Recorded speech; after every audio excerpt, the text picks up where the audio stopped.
love video games. Seriously, I love video games, and I think they're the best form of media for creative expression, storytelling, and entertainment. With so much fun to be had, so many stories to tell, and so many memories to be made, video games are like no other, and I think it's a hobby anyone can get into, with so many different genres like fighting games, horror games, action games, and our subject for today's video.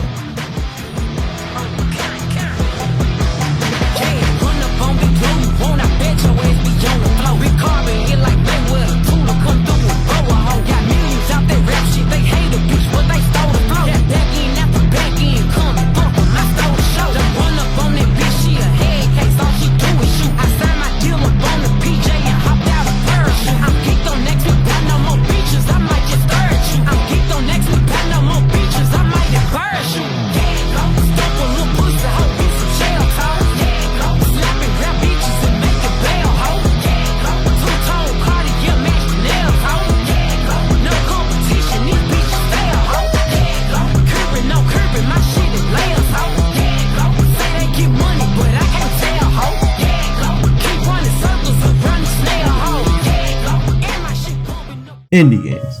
First, let's ask the question, what is an indie game? The Wikipedia definition of an indie game is a video game created by individuals or smaller development teams without the financial and technical support of a large game publisher. Indie games have recently been becoming more popular the last couple of years, with games like Power World, Pacific Drive, and Lethal Company getting a lot of popularity when they were first released. However, I think indie games still aren't getting enough praise or recognition in the gaming community. Some of these games are treated more like a trend and forgotten about after a couple of weeks.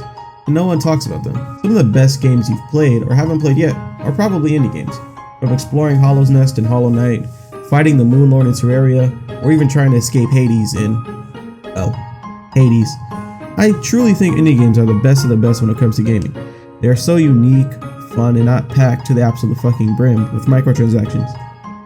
You know who I'm talking about. Every indie game I've played has been an experience like no other. So many different stories, art styles, and game mechanics not often seen in other AAA games. The feeling you get when playing an indie game is something special. You can tell that each developer made it with love and care, or they made a masterpiece while just fucking around in Game Maker Studio. The main point is that the developers care about these games.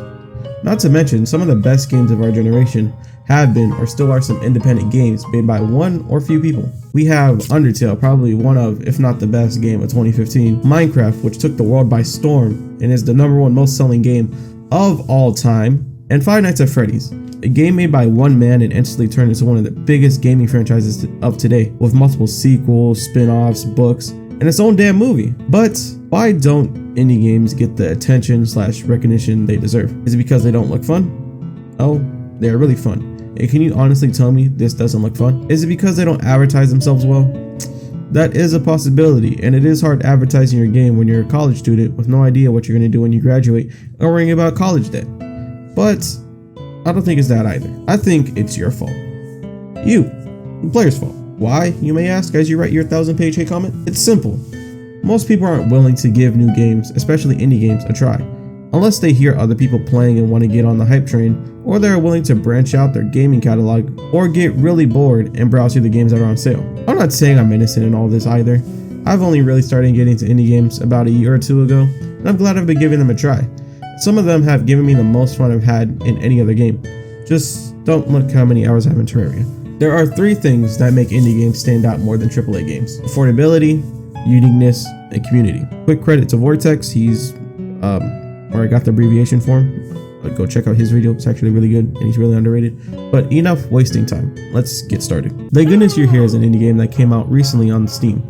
It's one of the funniest games I've played all year, and made by the same studio who made Untitled Goose Game, another really funny game. At first glance it looks like a silly, dumb cartoon game, and you're right, it is a silly, dumb cartoon game. The main premise of the game is you play as this guy who I will call Guy, and your job is to help people in the most random ways possible in this town called Barnsworth. They put a lot of attention to detail in their jokes, and you won't understand some of them unless you pay attention to the world around you. It's also a puzzle game, but it's not hard, they're pretty straightforward. With some secret puzzles for you to do when you're running around. I won't tell you, because it's not a secret.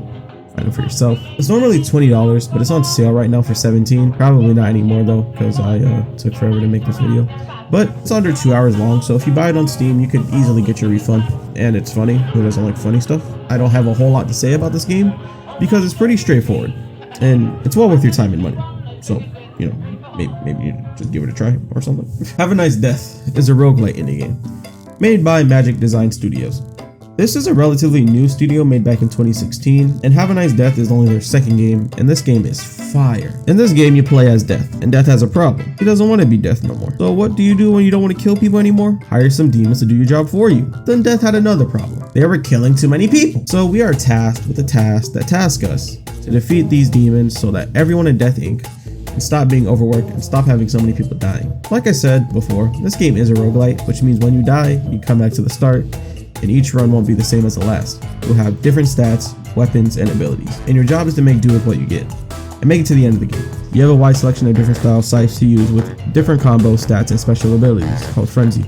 Not only do your scythes get this special ability, but so do your spells and cloak abilities, which are additional abilities that can be found as you progress, and some having special effects like poison or bleed. You also have a funny cast of characters to interact with, and it's funny seeing Death interact with them, or seeing them interact with each other.